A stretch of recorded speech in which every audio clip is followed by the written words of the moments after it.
Welcome back, you're watching The Game. With the FIBA Basketball World Cup on the horizon, Boom Gonzales spoke to the NBA Deputy Commissioner Mark Tatum about the league's world-class talent coming to Manila. I'm from the Philippines. I had the honor of hosting you there when you were there. I'm from Signal TV, and you mentioned about the international players.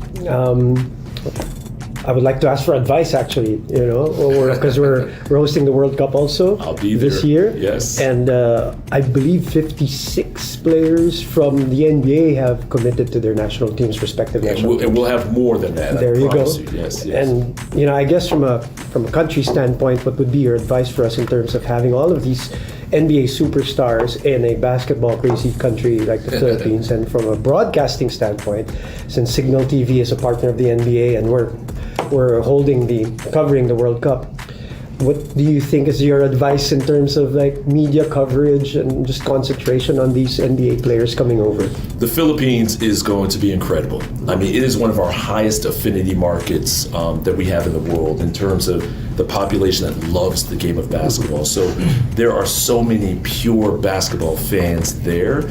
And I know that because I sit on the FIBA Executive Committee and Central Board, so we get regular updates on the progress. The facilities are being built and are going to be great. I think the experience for the players is going to be terrific. The USA team is going to spend the entire time playing in the Philippines. But there will be, as you said, at least 60, probably more NBA players that are going to be participating, and obviously in Japan and Indonesia as well. I would say that for the media, for the fans, they're gonna. It's a unique experience to see. We just saw the World Cup of football obviously take place. It's a unique opportunity to bring the world together.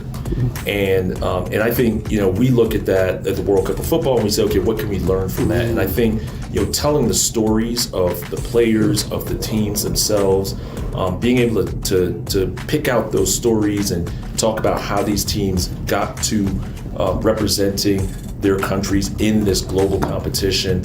And I think the level of competition is going to be very, very competitive because you now have the Canadian team that has the potential to stack 12 NBA players on their national team. You have the French team, you have the Australian team, you have the Spanish team, the Greek team. All these teams are going to be stacked with NBA players, with Luka in Slovenia and Jokic in Serbia. I mean, it's going to be a competitive basketball competition with the flair of the national interest behind it. Again, all those players play in our league, so we have the fortune of having that every night in our league.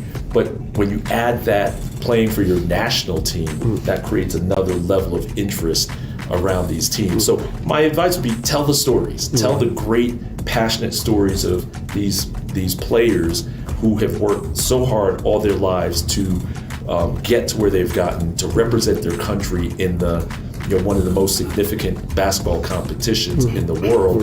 And they take it seriously. They want to win. These players are competitors. And they look forward to competing and winning that World Cup.